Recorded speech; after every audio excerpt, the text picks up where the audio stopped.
Hey, all right, guys. We're a little slow to getting to work today, but we're going to continue working on Eberron art for the adventure we're going to be publishing, Crystals in My Bar. You see the cover here on screen.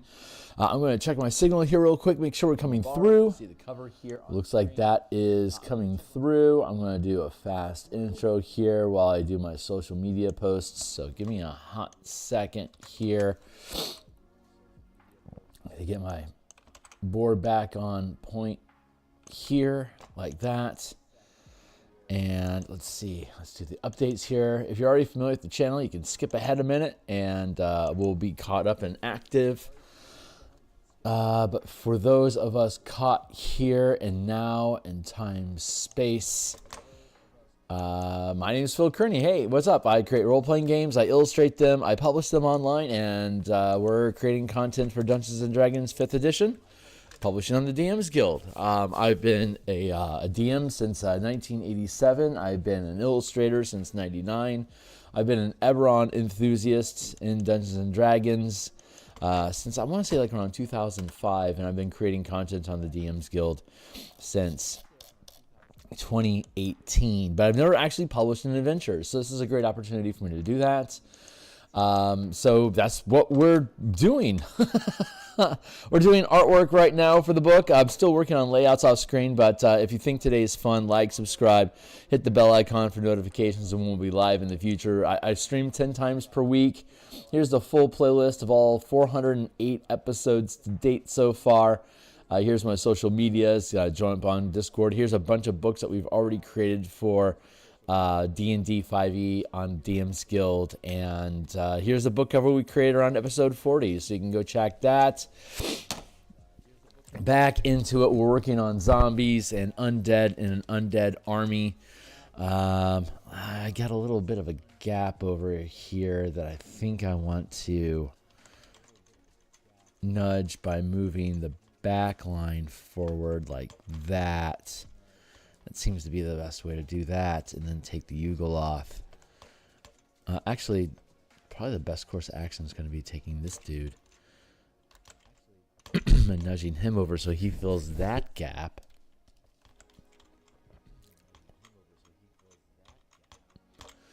And then push that guy into place, and cool. So now the little gaps between the guys in the background are looking pretty good. Those are looking pretty good. So let's bump. Let's get rid of those for the time being. Let's zoom in on this guy. I'm liking how he's coming along. I'm liking this stuff. Let's see. Nah, not you. Not you. Yeah, you're looking pretty good. So let's grab some of these highlights here so that we can... Shield looks pretty good. That sword needs work. So does that hand. It's looking a little stumpy. So let's see. Let's do like this.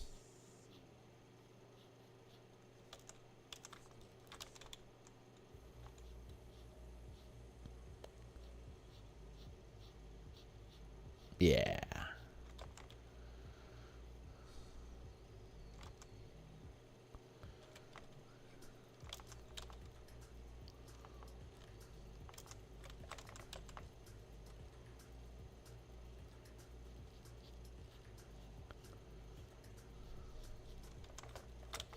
We're going to have a cast shadow that's going to dim this portion of the body because it's overlapping with another undead like that. So I generally push those overlapping limbs into darkness in the back and then try to highlight a bit in the front to distinguish one from the next. Let's hide those background layers there.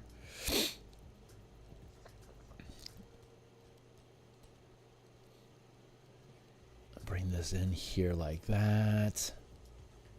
There we go. So I stream 10 times per week. I am thrilled about today. We're going to... Hey, Fox, it's good to see you, my guy. Welcome back. Enjoy the show. Dude, Foxtrot, for those that don't know, Foxtrot is on my Discord community and is currently participating in the Saturday morning Martial Power System, and I am very much looking forward to continuing that just for the adventure itself and of course the purpose of it is to explore and find flaws to fix in the martial power system that we're currently playtesting at level 4. Good feedback from this weekend. The efficient power option that we have to essentially make first rank powers not cost mana to use is allowing for the spam of a lot of powers, which is why I built the characters the way that I did, to really lean into that to see how does it feel. And the feedback pretty much was, this feels like we're cheating. So it feels too generous. It's incredibly effective, and it is incredibly effective, and it is very generous, and that was the intent, to test that. But testing it to see if it's the right or wrong thing to do, and we may very well be in a place where it's the wrong thing to do, that it's too generous and it makes things too easy. I like how this skeleton is turning out. So we're going to test a couple different ways to play with it. I like the idea of having the ability to make a power become free to use, costing resources, but replacing one for reducing the amount of powers that you have to make one of them free is probably too easy. Yeah, they're really fun. Thank you. It's really, really fun to play, but again, we have to find... we're proving that they're fun to play. Now we're looking for the balance point where they're fun to play, easy to use, but stays in balance with where the 2-4 system is at. So I think we're going to find solutions to it. Again, if the heart is good, then it's just a matter of execution. So which is why this testing is so important, because you can have a cool idea, but if you don't test it properly, you're going to let it go out with flaws that could have been detected if there had just been time and attention spent to see how the things are spooling out. And that's where I think a lot of designers go wrong, where they get a sense for, oh, this could be a cool idea, and they put it out there without properly testing, how's this stuff shaking out. So that is not a mistake that I'm interested in duplicating. So I am happy to delay release time on things that feel timely for the purpose of when this releases, it will be very, very good. Kind of like the difference between Bug's Life and Ants, right? There's this idea of having bug colonies as a stage ground to, as a setting to make a movie. And Ants gets inspired by the release of Bug's Life and is worse than the actual original idea, which was Bug's Life, which, when it finally hit theaters, did a lot better than Ants, even though Ants was released earlier. So just because you're the first to market doesn't mean you're the best in market. So I'd rather be able to 100% stand behind the decisions that are made in a product, and then course correct as my understanding and use of the systems continue to evolve. Because when I build systems, I actually use them and then get to see how they react over long term, and then update them, but still be able to defend where the product came from. And so I can make revisions and still believe in where the product came from without having to be hypocritical about that. It's like, no, this felt right and it worked well, so we move forward with X. But over time, we found Y was better, so we just are changing the rules because this works better. And so I make an update to the book, like the martial powers, or the color mana system is a great example of that, where having one color per spell was too restrictive, and we couldn't really. Having one color per spell was a good system, and it worked for a number of years until we had accumulated enough evidence. It's like, you know what? Actually, this should be a little bit more generous and allowing multiple, like have a spell be cast initially by multiple colors, so you aren't being as restrictive in your narrative choices about what colors you choose to reflect what kind of spells you want to cast. So there was an opportunity there for us to improve the system, so we did. We created the revised color mana spell list. Spell jamming is the same way. It was intended originally that repairing ships was slow to encourage having a docking facility where characters could take their ships to repair them, to keep them in touch with society and have like a base of operation and a touch point to go back to. But the amount of combat that we want to have in space with ships is outstripping the ability to heal them. So you can have 1 or 2 good fights, and then you got to get back home to fix your ship. But in a more ship focused campaign where you want to have 2 or 3 or 4 fights before while you're still out in the drift, it's you want to be able to have more efficient healing so that your ships can take more punishment to get into more large scale battles. So luckily, the resource to point expenditure, the resource expenditure for amount of healing points recovered in 2024 is roughly doubling it. So that gave us an opportunity to reassess, where is repairs for ships at with spell expenditure, and it turns out it looks like the 2024 rules are looking pretty good for a scale to have for repairing ships. So now I get to go through, when I free up a little bit of time, go through and update the repair mechanics for the 2024 book. But that's or for the Spelljammer mechanics. But for the most part, that's like the only real significant change that needs to happen in that book. So I can make those updates and feel pretty secure that Spelljammer and Combat Exploration is going to serve through 2024 as well. So these are just little spot revisions that we can make. Anyway, I'm rambling a little bit. Don't mind me. I'm here to smash bugs and keep bugs.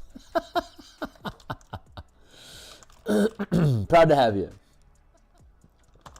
So yeah, I'm really looking forward to continuing the playtest. Not only just to see how things hash out throughout the rest of level 4. But I like the dungeon being explored. It's very, very fun. I've started fleshing out the 6th zone in the mega dungeon, and I basically build I build dungeons around roughly 10 rooms at a time, and I break them up into zones. And I have a set size map that I create in Photoshop that I then transpose into Roll20. For my virtual tabletop. So I work in a finite space. So there's some gamification that goes on about the borders of the walls of the map environment that we're in is going to match the plausible map size of the zones that we're operating inside of. But that also gives the players a sort of meta information about, okay, well, we know that if we've pushed the boundaries of this map and that the zone is generally going to fit the parameter of the map. If we feel like we've missed something, we can see these big black areas in the map over here. It's I bet there's something over there that we haven't found yet. So you can gamify it that way. Or knowing that if we find an entrant, a pathway that leads off screen, it's we're moving into a new zone. So that tells us something about there's going to be more treasure there. There's going to be new monsters there. Those monsters could potentially be more dangerous than this zone. So, gamifying that aspect of it provides knowledge that maybe your characters would just instinctively pick up on, but since we're not part of that world, gamifying it to a certain extent helps bridge that gap. It creates more of a meta awareness of the dungeon environment, but again, there might be natural awareness of the environment that the characters have that the players just don't naturally pick up on. So I think that's a good balancing point, and I like using that as a framework so that the players can have a general idea of knowing what they're getting into, and so taking responsibility if things go sideways on them. which I think is important as well, allowing, giving players the tools that they need to make decisions for themselves, even if those decisions can go badly. Which is another great thing about playtesting, is that if your character gets killed, just grab another pre-generated character off the stack and keep going. The story, the narrative of the campaign itself is simply to explore the mega dungeon, find out what's going on, extract any wealth or interest from it that you wish, gain levels, come back, rinse, repeat.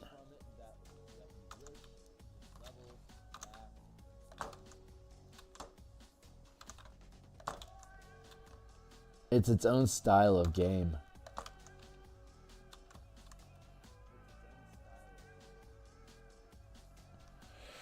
And the players kind of have to be on board with sidelining the importance of their characters in the story. Like they're second to simply exploring the environment to find out what story can be created from what's discovered.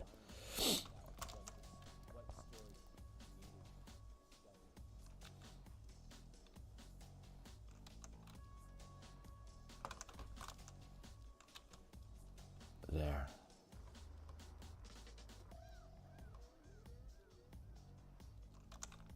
And as the characters gain level and continue delving through the dungeon, they get access to be able to interact with higher CR, more dangerous creatures, and then that opens up kind of the palette, as it were, of different kind of creatures you can mess around with. Some can be intelligent, that can be engaged with socially. Others are just simply a lot more dangerous and definitely need to not be engaged with.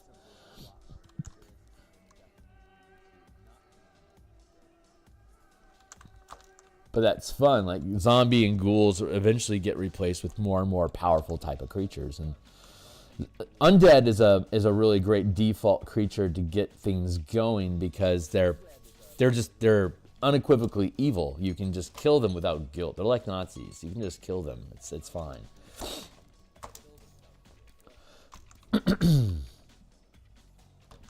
Yeah, let's do that. Let's add a separate layer in here. I think I'm going to get this on. Where are we at? We're at 720 right now, so we'll get this guy done here today. I still have a sword to do, but I want to work on these flesh highlights, and then we'll move on to the sword, and then we'll start working the back line.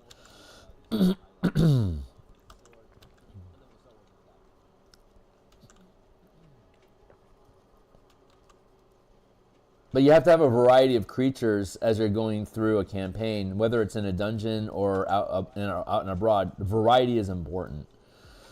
So we started with greenskins. We moved into undead, and as the team moves through new zones, they'll get access to new types of creatures that they'll be interacting with, violently or not. And the campaign just continues on forward from there, just evolving with who the threats are as you delve deeper and deeper into the ground, as intended. Hey, what's up? The Mega Dungeon helps for a playtest. More encounters happen in a dungeon, and if we have to swap characters for rules and such, it does not impact the verisimilitude too harshly. Yeah, exactly. It's I sculpted that in. I sculpted the parameters of the campaign specifically to help lean into the fact that we're playtesting combat and exploration options. So what better environment for combat and exploration than a mega dungeon, where it's room after cavern after passageway that potentially have traps and creatures that are going to become hostile to you. Yeah. Great environment, collapses space, and if it ends up being fun, it's just something you can pocket as something to use in the future for either different playtesting or just to put it out there as something for people. You know, here's a mega dungeon that's been ran through. It works. It's not just a random collection of maps. There's a thing happening here, and that would actually be a fun thing to publish. Again, the Eberron adventure is the first thing that is the first adventure that I've ever created specifically with the intention of sharing with people. So that requires testing and blah, blah, blah.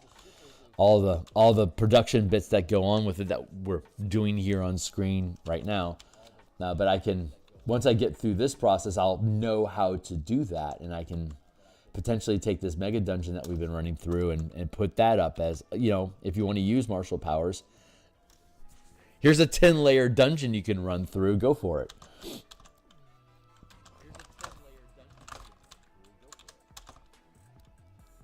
So it'll be like mega dungeon, level 3 to 7, level 3 to 10. And then we'll, you know, have shit going on from level 3 to 10 before we conclude. And at the end of that, we're going to have some really cool shit.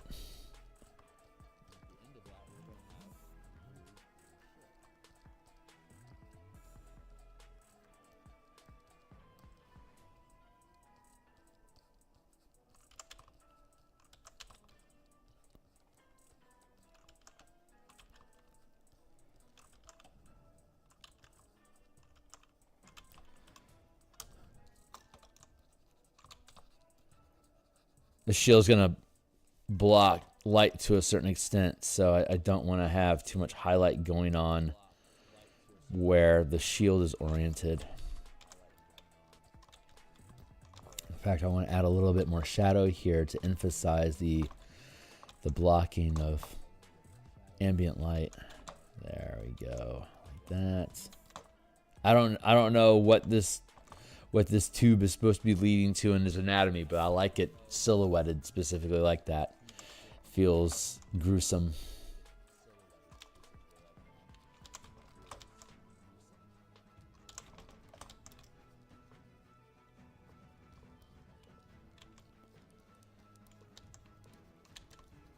There we go. So like I said, I stream 10 times per week. I'm going to be back on tonight to work on the Bastion system. So we've been working on building, expanding on the functioning capabilities of the facilities in the Bastion system that's in the DMG 2024. I like Bastions as a general idea. I just want more mechanical depth than where Wizards is at with it, which isn't unusual for a fill. I'm always looking for a deeper mechanical interaction with the system to help gamify the mechanics of whatever it is that we're looking at. Like with Spelljammer, I wanted a more robust combat system so I could feel like ship combat. With Magic the Gathering, I wanted a color mana system, a robust color mana system that would allow me to have more of a, you know, deck building, let's play MTG sort of feel to character creation. And that's also what led to the martial power system. I want to have a system in place that drastically reduces, if not eliminates, the martial caster divide that's famous for D&D. Which 3E, Tome of Battle, and 4E core mechanics did a really good job of removing that gap. But 3E did a better job of feeling like D&D than what 4E did. 4E did not feel like D&D because even though they got rid of the martial caster divide, they didn't do it in a way that made martials and casters really feel like they're utilizing different mechanics to have that balance. And that was what 3E was really good at, was creating different unique mechanics that made different classes or campaigns feel different. 5e is not good at making things feel different. 5e is literally trying to make everything feel the same by taking taking narrative ideas and making them fit within the mechanics that already exist inside of the core books, the Player's Handbook, DMG, etc. They want to reduce mechanical weight by folding ideas back into the mechanic ideas that they already have published, instead of having to create new mechanical systems to encourage different styles of play, which leads to scope sprawl and rule bloat, which I respect. I respect Wizards trying to avoid that problem, because they witnessed that problem both in 2E and definitely in 3E. So it is a considerable mechanical burden to introduce a bunch of different types of mechanics into the game to resolve these different styles of play. But at the same time, I feel like they're throwing the baby out with the bathwater by not leaning enough into variant mechanics. They're too thin. So there's a happy medium somewhere between the narrative simplicity and mechanical depth that they're trying to protect themselves from. So anyway, so that's why I build stuff on DMsGuild, because they let us play with their toys. I know that the strategy of them letting us play with their toys is to find, or rather to allow people to explore these different mechanical details, that if you want to go deep into ship combat, yeah, you can publish that on the DMsGuild. Here you go. And that is what I have been very much taking advantage of here for the past. Well, we're pushing into our 8th year at this point of creating content on DMsGuild, and I've still got a lot I want to do. Production is slow when I don't have a studio backing me up. I'm just one little guy, a little independent producer, making ideas.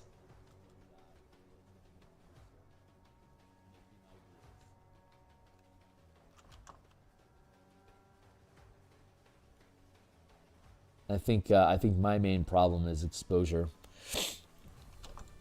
Like, I think my ideas are strong enough on their own that if I was a larger production company, would be taken more seriously and probably adopted by more people.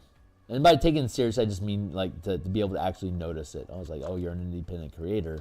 Like, getting people to look at my stuff at the scale that I'm at is like my biggest challenge. Which is why I make all my stuff on DMsGuild free preview. Like, just to get you to look at my shit is enough of a challenge, not to put a paywall between you and doing so. And it's just people have proven to me over and over again that if they think my stuff is worth a damn, they'll buy it. So I need to focus on making sure my shit is worth a damn, instead of trying to find a way to sell something new. It's like, when my stuff is done, I put it out and I can stand behind it. And since it's all free preview, I can reference it all the time when I'm working on things. So yeah, go check out page 62. And you'll see what I'm talking about. Like, if I didn't make all my stuff free preview, I wouldn't be able to do that. So I really like that. I really like the decisions that I've made. I think the long-term growth of me being able to build something that I'm proud of here is really hinging on the level of transparency that I'm providing to people to explore my ideas. Hey, I'm rambling a lot about business. Don't mind me today. Hey, Steve. What's up, Francois? The Mega Dungeon Hub. Yep. And 5e equals D&D for newbies. 4e equals D&D with miniatures. 3 equals D&D. Francois, I do not contest those that summary at all. And back me for the win. Thanks a lot, Fox. I appreciate the kind words about Spelljammer. That I love. I love that book. Love that Spelljammer book, and I'm looking forward to being able to continue to expand on it. There's a lot of stuff I want to do with Spelljammer, but again, all my shit takes time. But again, I do it all here on screen, so everyone gets to see from like miles away what it is that I'm bringing to the table. So I think Bastions really is the most important thing right now, because that opens up the widest the widest options of gameplay that I don't think are being currently supported in 5e. So that's for the good of the community. I think completing the Bastion campaign book is going to be my top priority. Once this book is done, my heavy obligations are over, and now I'm back to freewheeling whatever I want to develop. So, like, I can start picking at the color mana system updates and like spell point sorcerers, getting that published as an independent piece, and all the blah blah. And martial powers will publish when martial powers is done. There's as much as I want to continue developing and getting all 13 classes on the same mana system to just kind of rebrand how 5e works in general. It's not more important than whatever time is needed. But I think resolving the efficient power issue is going to be a solid step towards getting to a final product. Like that is that really feels like the end point where we're really locking shit down.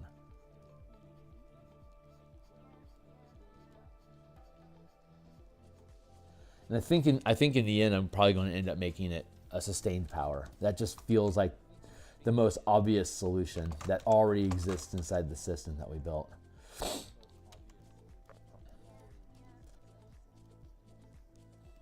And then it's going to be an issue of, like, when you turn the power on, is it an exploit to switch which power is active, or do you have to literally drop the sustained power and then re-channel the sustained power with a new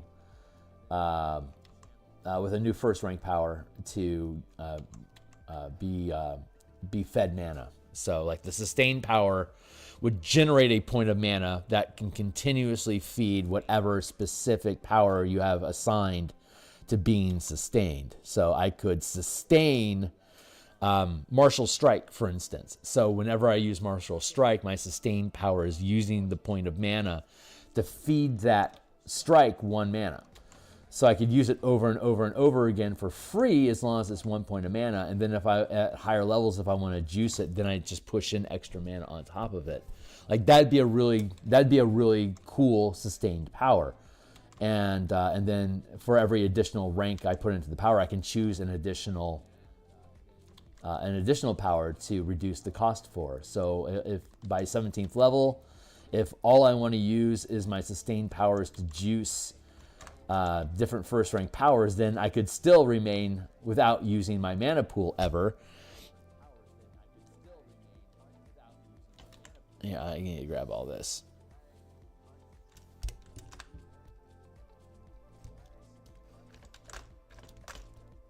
Like that might be a really good solution. I suspect it will be, but we got to get there. So we test good case, we test bad case, then we test the middle ground compromise. That's probably going to end up working, but that feels simple and easy to do. Kind of like maintenance or upkeep. Yeah. Like the bonus attack, for instance. You get a bonus attack, and then the kicker effect, like if you want to spend an extra point, then you could get advantage to attack with that bonus attack when you make your roll. By making a sustained power that allows us to pay for the initial point, then you would just be able to toggle it on. And now instead of any other sustained powers for 1 mana, you can now use that bonus attack, which is a 1 point maneuver. Instead of paying the per maneuver, you just have it always on, and it ties up your 1 point of sustained mana at 3rd level. So, but then you could like switch the sustained power. So instead of gaining bonus attack repeatedly for free, you would switch it. So like I want to have Goading Strike for free, and since you can turn on, deactivate sustained powers as just during your turn for free, and you can turn a sustained power on as an action or a bonus action. It allows you the fluidity to be able to do it, make an attack with something, switch using your bonus action, switch which power you're sustaining, and then use a different power for the rest of your turn, and then continue on from there. So I think there's going to be fun action loops that players can use in swapping powers around to make them free at will. But that freedom is a matter of, is that an exploit? Because you can generate mana during your turn to spend on exploits. So if we make switching the powers while the sustained power is on, if we make that an exploit, we potentially just make it a 1 point feat tax, like a 1 point tax at the beginning of the day to turn that thing on. And then every time I want to switch with power, I just pop a point and I choose a new power, and that's my new focus point for the sustained power. Or if we make switching powers the core function of the sustained power, then you'd have to spend a point out of your mana pool every time you want to switch powers, because generating mana with action economy cannot be spent on sustained powers. So there's a separation there between, is switching powers while it's on an exploit, so we can potentially do it for free, or is it always deactivating and then reactivating the sustained effect? So it will always cost you a point of mana in your mana pool. If we're finding it's still too abusive and too liberal with mana, then the latter choice.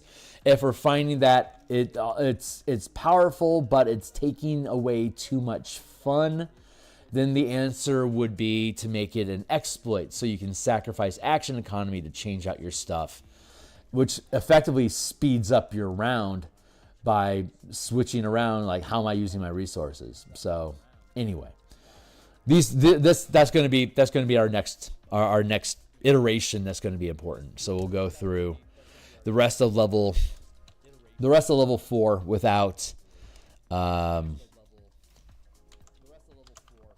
efficient power. We'll see what feels good and what feels bad about. Now, since we started off with touching the sun, now that we're withdrawing away from the intensity of free mana, we'll see what are we losing, what feels bad, what feels balanced, and then be able to make the right decision from there with the updates to test in level 5 with the sustained power option. So, I love playtesting. It's so much fun to fuck around with tools. So much fun.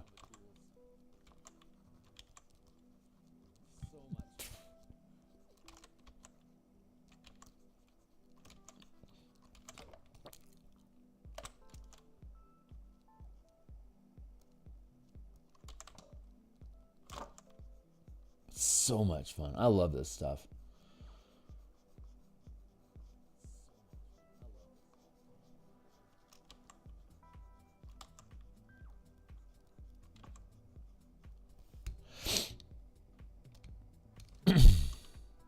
It's not curing cancer or anything, but it's fun.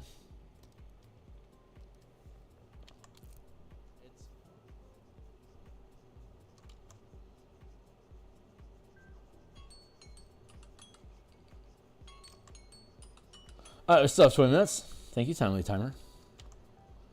So we'll be back on tonight to work on the Bastion system. That's going to be around 5:30 Seattle time. That'll be 10 hours from now. I should be back on for a few hours. We're still slogging our way through the facility features. We have like maybe 10 to go. I don't think I'm going to finish them tonight, but we should be able to have them done by Thursday night, which will be the next time I stream the Bastion system. But I do artwork like this Monday through Friday in the mornings. Here we are. And then we do Bastion campaign stuff on Mondays and Thursday nights. Lunch times this week on Tuesday, Wednesday, Friday lunchtime. What are we going to work on this week? We're still in the middle of playtesting, so I don't have a lot of balance things. Like I do martial powers balancing after a chunk of playtesting, but we haven't had. I don't think we've had enough new details.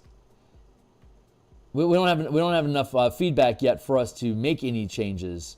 So it's kind of as is right now. Maybe this is an opportunity for me to work on spell point sorcerers a little bit more. Artificer is still in theoretical build back at Wizards, so I don't want to go in too hard on thinking I know what Artificers are supposed to be enough to rebuild those again.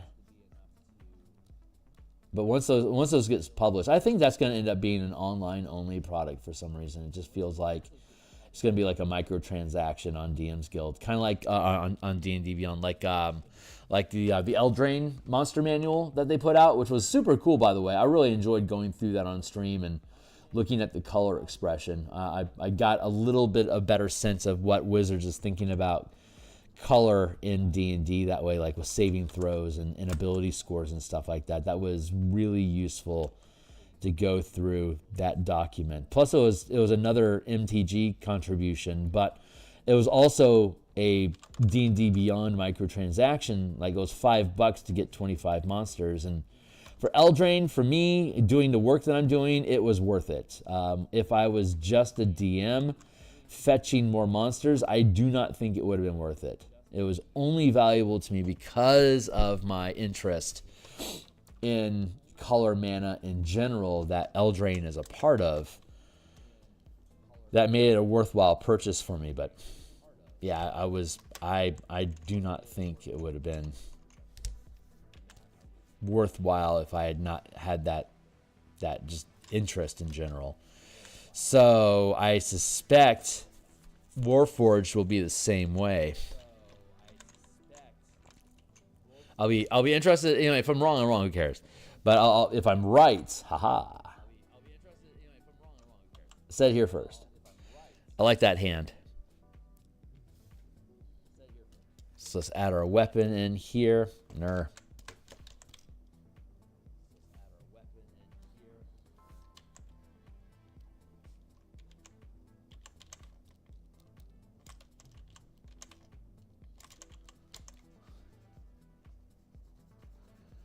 Sword and an S-word. Saber.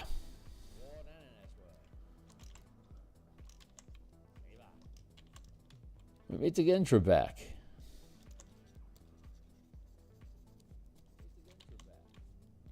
Sorry, I'm quoting the Saturday Night Live Jeopardy. They did Saturday Night Live got a number of years ago. Did a series of parody skits of the word I'm trying to say is Jeopardy, right? It was Will Ferrell was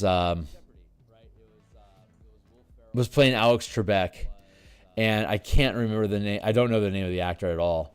That was playing Sean Connery, but Sean Connery was a recurring actor that would appear on the show for the charity episodes of Jeopardy. And this is what this is all built around. Like, these are charity episodes. These are famous stars that are playing Jeopardy for charity, so they could make fun of different artists, you know, different famous people showing up and acting like idiots on Jeopardy. And Sean Connery was by far the worst, and he hated the way it was depicted was he hated Trebek.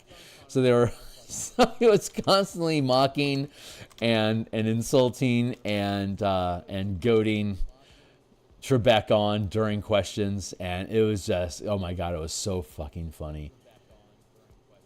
If you've not seen it, yeah, Saturday Night Live skits for Jeopardy are just legendary. So funny.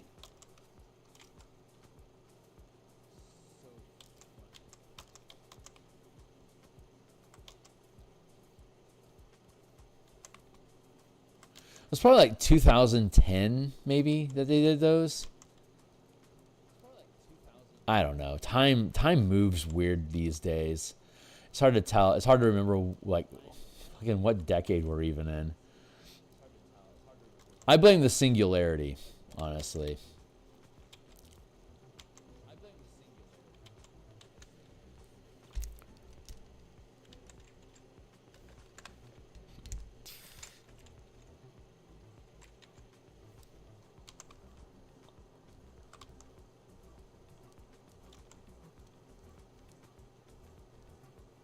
Hey, look at that. We're working on the sword like I said we would. Nice. It's nice to actually follow through on what I said I'm going to do. Doesn't happen all the time. We project our plans, we forecast, and then we adapt, you know?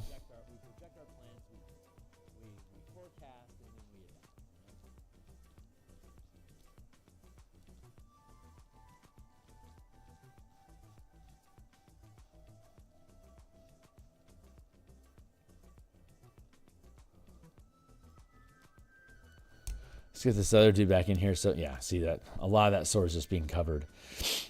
So I don't have to really fret on it too much. But we know it's here, so we fret the details anyway. Let's get another sword in play. That'll do.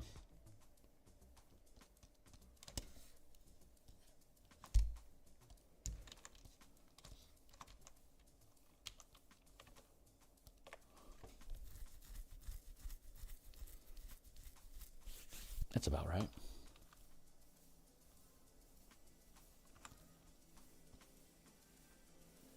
Blah, blah, blah, bigger. Good.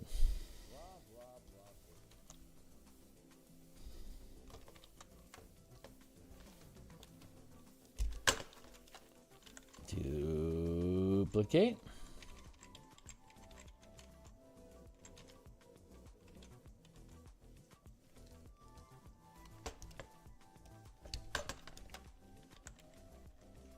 Duplicate.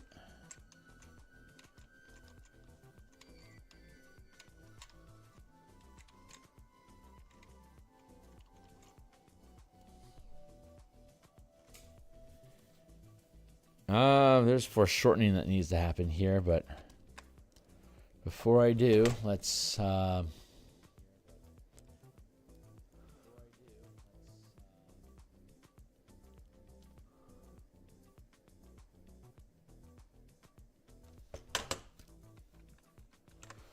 group those and duplicate the group, and then merge the group, and then let's go with perspective tools to bring these in.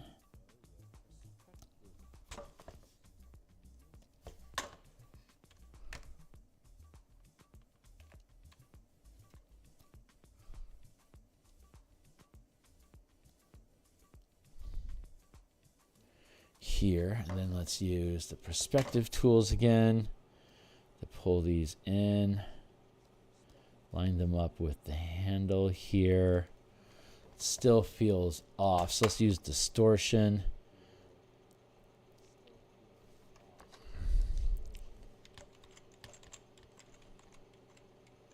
See how flat that feels? Like I've got like the handle here is projecting forward like this, but the blade is like that, so it's like at a weird angle, and it's not foreshortening the same.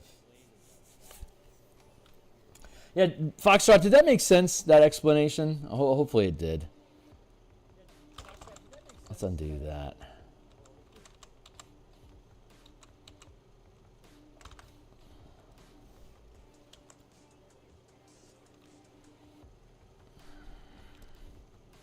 I think free transform, I think distort is the right answer here.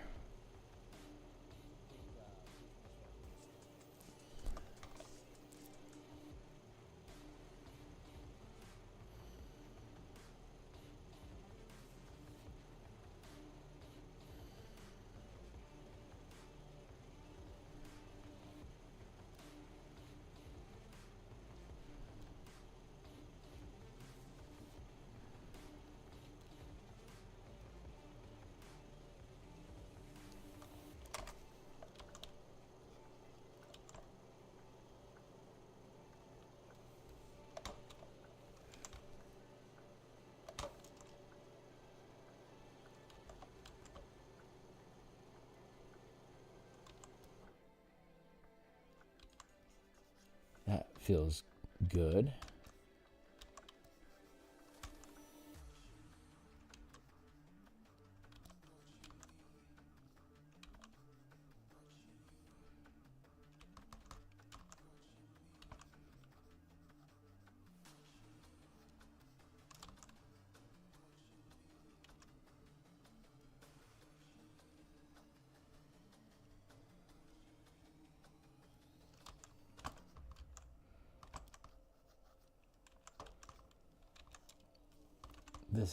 This here needs to be brought in.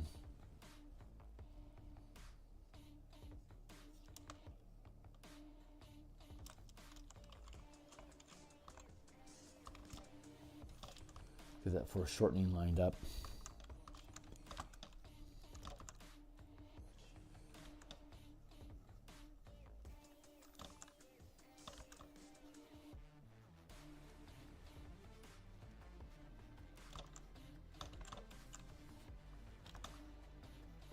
See if I can get that blade tip correct.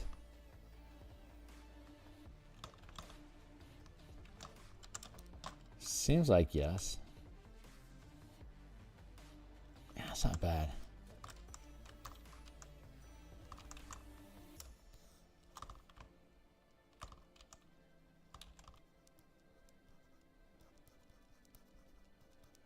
I think that's gonna work.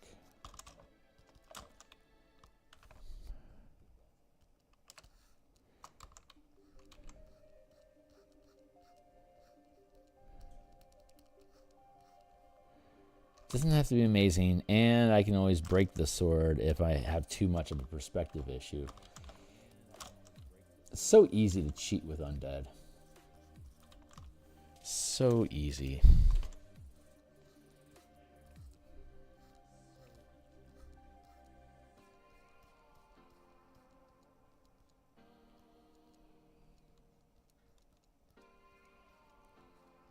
Like, you can just get anatomy wrong with Undead, and you can pretty much get away with it as long as you're like in the ballpark, you know? Complete cheating.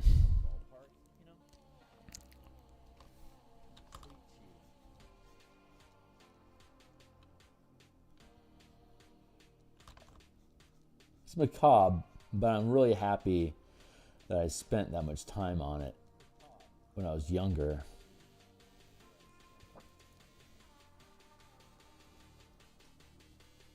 Like, guys in armor are like robots, basically. And undead are forgivably inaccurate anatomy. So having people in armor fighting undead is a really good way for you to step into higher and higher degrees of accuracy with your human form. Like, I started off with, honestly, the first like humanoids or human-ish shapes that I made was because of the Robotech role-playing game from Palladium and Mech Warrior that basically used the same designs for, you know, copyright reasons. But that's where I got started in making big robots fighting non-humanoid monsters, and then I started getting into D&D. And then I quickly realized, you know, armored, like full plate armor is really a lot like mecha. So me improving one improves the other. So I was doing a lot of mecha art at the same time as doing armored knights in D&D artwork. And those continue to evolve parallel to each other. And in D&D, it's like, you know, I've done a lot of plate mail at this point. Let's look at, like, can I texture chainmail, poking through the plates of armor, like in the joints and stuff. I see that's like a realistic half plate sort of fantasy look. So that got me into chainmail, and then leather. And then that started looking at, and the lighter and lighter material I got, the more I had to start paying attention to the contours of muscle and the body inside of the armor. So it was a real, and then I started introducing like actual like bare arms and skin and stuff. And then meanwhile, I'm working on eyes and the nose and evolving into a face. But it was all very, very coordinated and gradual, based on the type of stuff that I wanted to express in my role-playing art. And this is this is Phil, like a 14-year-old Phil at this point that we're talking about. And that's when I really discovered, like, you know, I really enjoy doing art. I want to do more of this stuff. And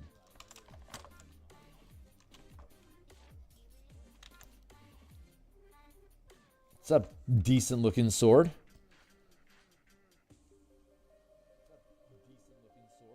I can increase the size a smidge, I think, and get away with that. And then I can thin down the handle a little.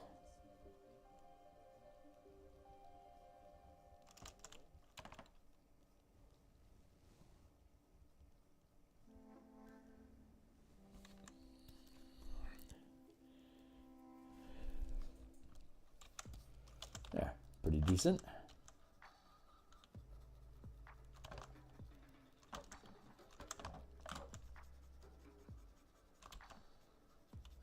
shade accordingly to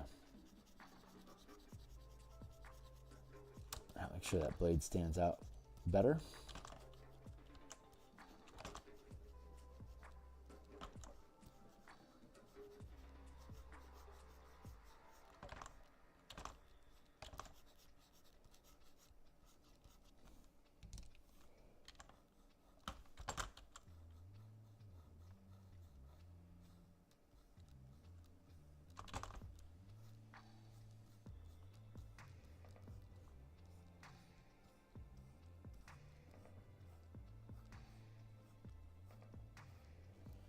I think I posted the link on my Discord channel, but boy, I'm really excited about Astartes.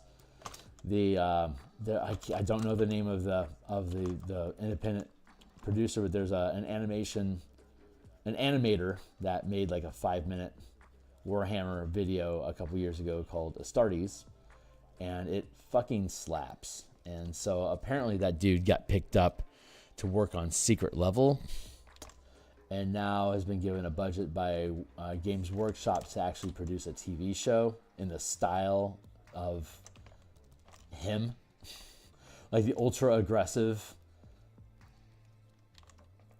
high energy, low dialogue videos. Like if you saw Secret Level, that's basically more of the same from Astartes, is just ultra violence, ultramarine ultra violence, and demonic possession stuff, which is like just like what Warhammer really is just all about. It's so aggressive, and just the sound setup in those videos is just so thick. Like the sound is so kinetic, and it's such a significant piece of the videos. God, it just feels metal. It's so cool. If you haven't seen those Astartes videos, I think I have them both linked on my Discord, but they're easy enough to find otherwise. But Jesus Christ, what cool fucking stuff.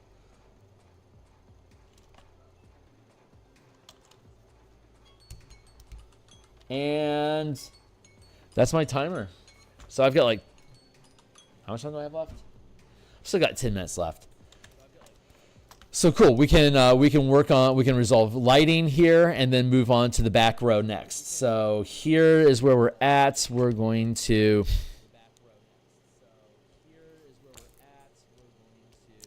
as is the tradition, add a line of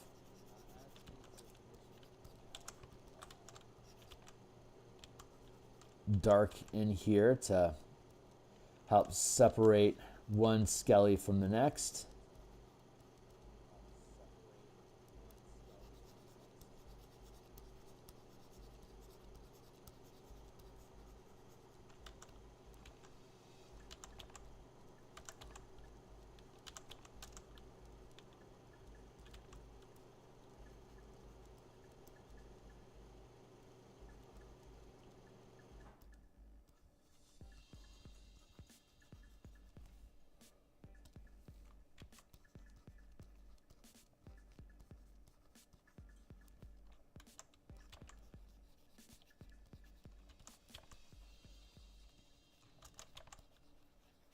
Go like that.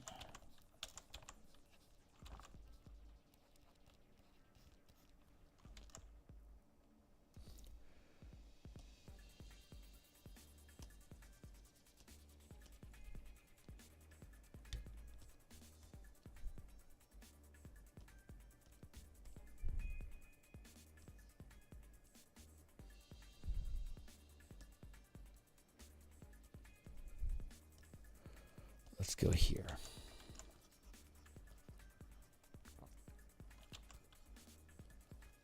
Darken this up like that. And then I can just do a layer fade once I have this this blocked in. I don't want to just do a form fill like a marching ants like copy paste fill. I want to manually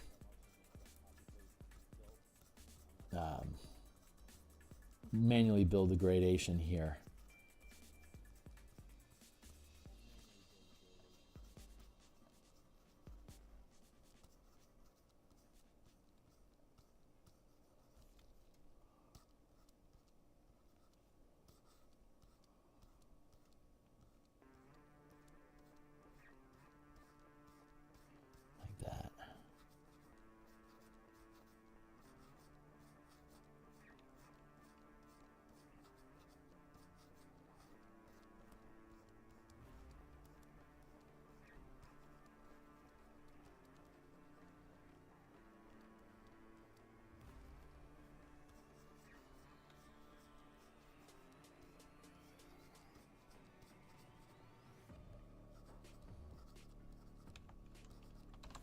And then we're going to go with light percent erase. So I'm doing a very small reduction in the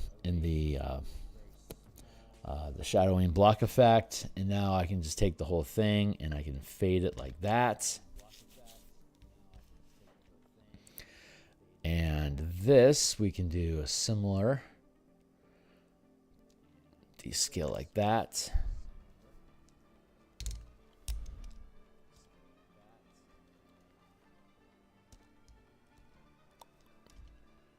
So this guy stands out okay. I can shift him back a bit, raise him up here.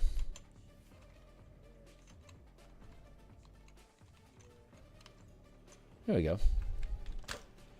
There. Front line is done. So when we come back tomorrow, we'll be able to start working on the back line. All these dudes, and there's obviously significantly less we need to do with each one of them, but we can take care to work each one individually to have them complement the front line to help create contrast. And like this guy here is and the front line is kind of melting into this back line here, so I can darken this back line so it makes this front line pop. These guys back here being a lighter color than this frontline guy, that is useful. So I can have this one more pale like this one in the back line to make this darker one pop. So I can use that light and dark, like the light and dark different, like the pale versus bloodied sort of look to each of these undead to help create the contrast to pull the details forward for each, and then they just gray out the further back we get. But as we go through and establish this, I can fill in like this little gap space, and then all this fog effect that we have on going on the ground, we're replacing that with a greenishness to be a little bit more sickening, like looking more poisonous. But I'm really happy. I'm really happy with how these are turning out. So this has been it's been like 3 weeks that we've been building this. Jesus tits, that's a lot of work. But once the page layouts are done, we'll be able to collapse timeframes more and work on this stuff off screen, so that when I come back in the morning, I'll have had 2 or 3 hours worth of extra work put into it each night. So you'll be seeing everything moving further forward much more quickly. I'll be able to collapse time frames and get this thing up and running. But yeah, I gain intense joy from the process of producing art. It is a meditation time. Here on screen, I'm trying to interact with people, but when I'm off screen alone creating artwork, that is a very meditational space for me.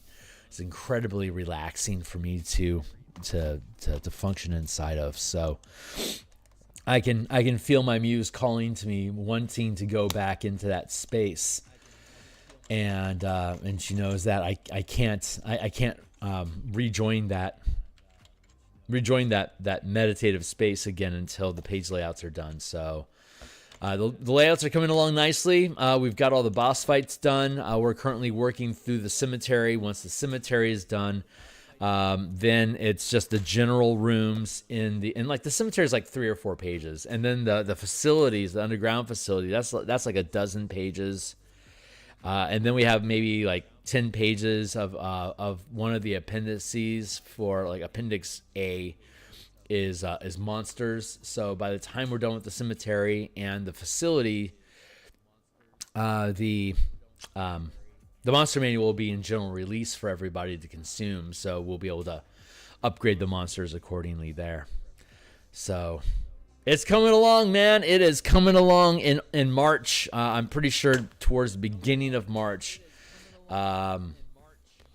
What is it? The 10th? It's possible we'll get the layouts done by like say the first week of March, but it might be the second week instead. But in March, I intend to have all layouts completed and only working on artwork in the book, and then potentially have it done as soon as June. Potentially. I'm willing to slide back further from June if necessary, but I can feel June is. I can feel that. I can feel that as an endpoint. So we'll see. We'll see where we actually land. That's it for now. I'll be back in 9.5 hours ish to work on the Bastion system for the Bastion campaign product tonight. And boy, I'm really looking forward to continuing that too. So thanks a lot, team, for hanging out. And anyone else that's new, like, subscribe, check out my books. They're all free preview on DMsGuild. Subscribe, kick down to my Discord, and I'll see you all later. Cheers.